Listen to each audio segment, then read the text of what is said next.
வணக்கம் உறவுகளை மற்றும் ஒரு சீரியல் பற்றி முக்கிய அப்டேட் ஒன்று என்ன சீரியல் அப்படின்னு சொன்னா சிறகடிக்கும் ஆசை. இந்த சீரியல் இன்றைய எபிசோட்ல சுருதி விஜயா மற்றும் ரவி மாதிரி பேசி அசத்துகிறார். மீனா கண்ணை கட்டி கொண்டு பூக்கட்ட முத்து பயங்கரமாக என்கரேஜ் செய்கிறார். முதல் போட்டி முடிய இரண்டாவது போட்டி தொடங்குகின்றது.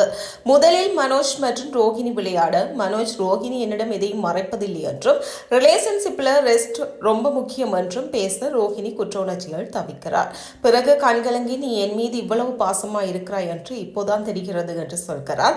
அடுத்ததாக சுருதி மற்றும் ரவி பேச தொடங்க ரவி சுருதி என் வாழ்க்கையில கிடைத்தது மிகப்பெரிய கிஃப்ட். என்னை காதலித்து பெற்றோருக்கு எதிராக நின்று தைரியமாக என்னை திருமணம் செய்து கொண்டார்.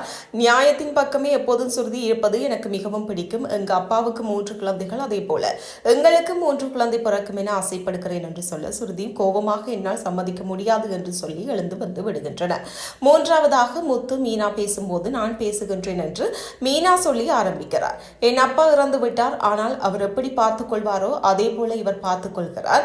அம்மாவின் அரவணைப்பு எப்படி இருக்குமோ அதை நான் இவரிடம் உணர்கின்றேன். என் வாழ்க்கை முழுவதும் என் கணவர் மட்டும் எனக்கு போதும் என்று கண்கலங்கி பேசுகிறார்.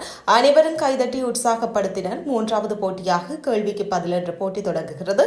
அதில் சம்பளம் குறித்த கேள்வி கேட்டபோது சுருதி எனக்கு ரவியின் சம்பளம் தெரியாது, ரவிக்கு என்னோட சம்பளம் எவ்வளவு என்று தெரியாது, ஆனால் குடும்பத்துக்கு நாங்கள் ஷேர் பண்ணி கொடுத்துடுவோம் என்று சொல்கிறார்.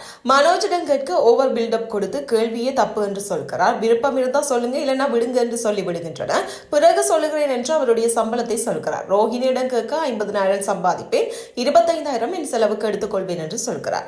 மீனாவின் சம்பளம் குறித்து முத்து என்ன சொல்கிறார், முத்துவின் சம்பளம் குறித்து மீனா என்ன பேசுகிறார் என்று இன்றைய எபிசோட்ல பார்த்து தெரிந்து கொள்ளலாம்.